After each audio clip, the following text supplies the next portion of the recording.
மக்கா ஸ்டாலின் ஆட்சியில் பெண்களுக்கு பாதுகாப்பே இல்லைன்னு நாம் திரும்ப திரும்ப சொல்லிட்டு இருந்தாலும் இந்த கவர்மெண்ட் எந்த ஒரு பாதுகாப்பு நடவடிக்கையுமே எடுக்க மாட்டேங்குது. அடுத்தடுத்து சம்பவங்கள் நடந்துக்கிட்டே தான் இருக்குது. கன்னியாகுமரி பஸ் ஸ்டாண்டில் பெண்கள் சிலர் படுத்து தூங்கிட்டு இருந்திருக்காங்க. அந்த பெண்கள் கிட்ட அரசு பேருந்து ஓட்டுநர் பாலியல் சீண்டலில் ஈடுபட்டிருக்காப்புல. அந்த வீடியோ இப்போ வெளியாகி இருக்கு. அந்த கொடுமையை நீங்களே பாருங்க.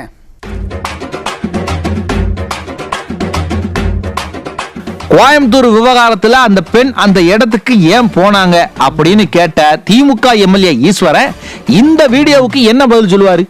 ஒரு பஸ் ஸ்டாண்ட்ல பெண்கள் படுத்திருக்கிறாங்க.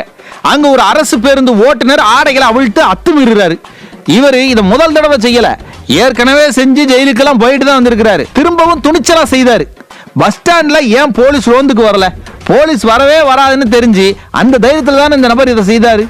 பேருந்து நிலையத்தில் பெண்களுக்கு பாதுகாப்பு இல்லைன்னு சொன்னா எங்கதான் பாதுகாப்பு இருக்கும்? அதிமுக தமிழ்நாட்டை 31 வருஷம் ஆட்சி செஞ்சிருக்கு. அதிமுக ஆட்சி காலத்துல இந்த அளவுக்கு பெண்கள் பயந்ததே இல்ல. அவ்வளவு ஏங்க, வெள்ளக்காரன் காலத்துல கூட இப்படி பயந்துருப்பாங்களா அப்படிங்கிறது தெரியல. அந்த அளவுக்கு இன்னைக்கு பெண்கள் வெளியே போகவே பயப்பட வேண்டிய சூழல் இருக்கு.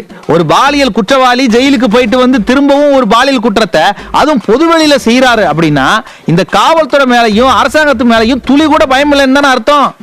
அதுவும் அவர் அரசு ஊழியர் வேற. காவல்துறை முறையா ரோந்துக்கு போயிருந்தா போலீஸ் வருங்கிற பயம் கொஞ்சமாச்சு இருக்கும்ல, அது ஏன் இல்லாம போச்சு? ஆக ஸ்டாலின் ஆட்சியில காவல்துறை ஃபெயிலியர் ஆகி இருக்கு. இந்த கவர்மெண்டே ஃபெயிலியர் கவர்மெண்டா இருக்கிறதுனால தான் பெண்களுக்கு எதிரான பாலியல் குற்றங்கள் சர்வசாதாரணமா நடக்குது.